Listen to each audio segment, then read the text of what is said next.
اخلاص کس کو کہتے ہیں؟ اخلاص کا مطلب یہ ہوتا ہے کہ اللہ کی عبادت میں ذرا برابر بھی کسی کو شریک نہ ٹھہرایا جائے. یعنی کسی شخص نے روزہ رکھا ہے تو وہ اتنی نیت کرے گا کہ میرے رب کا حکم ہے تو میں نے روزہ رکھا ہے، اللہ کی رضا کے لیے روزہ رکھا ہے. اگر اس نے یہ ارادہ کیا نا چلو روزہ بھی ہو جائے گا اور میرا وزن بھی کم ہو جائے گا، تو یہ اخلاص نہیں ہے. کسی شخص نے نماز پڑھنی ہے اللہ کی رضا کے لیے، اور اگر وہ نماز اس لیے پڑھے کہ نماز ایک بہترین ورزش بھی ہے اور جب میں نماز پڑھوں گا تو اس سے میرے اعضاء کے اندر بہتری بھی آئے گی اور میرے وجود کو اس سے اطمینان بھی نصیب ہوگا اور میرا جسم جو ہے وہ بہترین حرکت کرنے لگے گا، کام کرنے لگے گا، تو یہ والی نیت شامل کرنا ساتھ درست نہیں ہے. محض اللہ کی رضا کے لیے.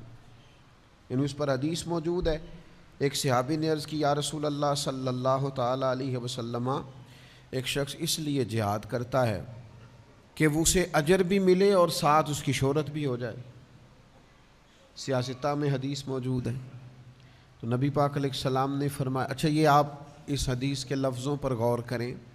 وہ عرض کرتے ہیں کہ محض شہرت کی نیت نہیں، اس کی نیت یہ ہے کہ جہاد بھی کر لوں اور شہرت بھی ہو جائے. یعنی دونوں نیتیں ہیں، اللہ کی رضا کی نیت بھی ہے لیکن ساتھ تھوڑی بہت شہرت کی نیت بھی.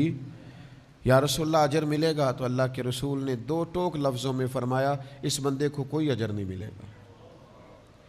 پھر عرض کی دوسری دفعہ یا رسول اللہ نیت جہاد کی بھی ہے لیکن ساتھ اس کا خیال ہے کہ مشہور بھی ہو جاؤں. تو کریم فرمانے لگے اسے کوئی اجر نہیں ملے گا. 6 بار پوچھا، تیسری بار عرض کی یا رسول اللہ صلی اللہ علیہ وسلم نیت جہاد کی بھی ہے لیکن ساتھ خیال یہ ہے کہ میں شہرت بھی پا جاؤں، تو حکم کیا ہے؟ تو حبیب کریم علیہ الصلوۃ والسلام نے فرمایا حکم یہی ہے کہ اس بندے کو کوئی اجر نہیں ملے گا.